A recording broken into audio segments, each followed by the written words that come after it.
Hello, I'm Richard Winters, and I want to talk to you about the Loping Hackamore. Here's a piece of equipment that can be used in a lot of different applications. Certainly when we're starting the young horses, maybe we put the first few rides in just a halter and lead rope, and then we're not ready to put a bit in their mouth. Use this Loping Hackamore. You can go numerous rides in this. Sometimes I'll put this Loping Hackamore on my older horses after I've had some dental work done. I want to keep riding them, but I don't want to put a bit in their mouth for a few days while their gums and their teeth heal up. Loping Hackamores can be made from a wide range of materials. This particular Loping Hackamore is a soft nylon rope with a rawhide noseband. The one I'm riding in was a smaller diameter, lariat type nylon rope with some buttons on it, a little stiffer feel. The common denominator to our Loping Hackamores should be the feodor that we have tied on here as a throat latch that also keeps this noseband lifted up underneath the horse's chin and also keeps the headstall on the horse should he shake his head. So having this feodor on here is really important. Loping Hackamore is distinguished separate from a side pull, where a side pull would have the reins attached right here on the side of the noseband, or a traditional Boselle type Hackamore that would have the reins attached almost together right in front of the heel knot.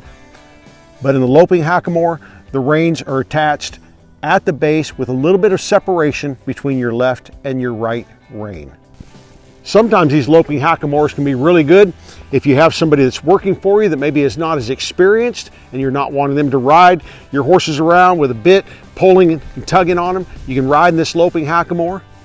Or maybe you have the neighbor's kids coming around and they're going to ride that horse around for a little bit. Put the Loping Hackamore on them, then they can pull and tug on that horse without wearing out that horse's mouth.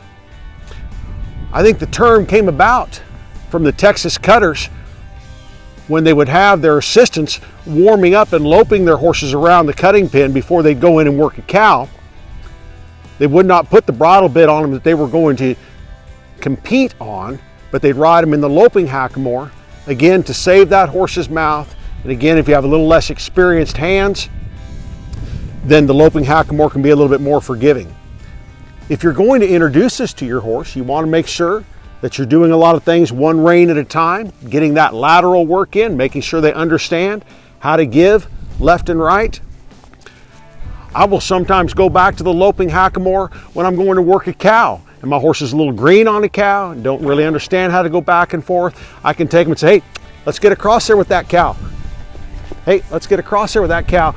And I can take my horse and pull him around a little bit and I can stay out of my horse's face. And maybe sometimes just to mix it up. You know, variety is a spice of life. If you'll just change things up a little bit, get that bit out of their mouth for a couple of days, ride them around in this Loping Hackamore. It's got a nice little feel to it. I think you might like it.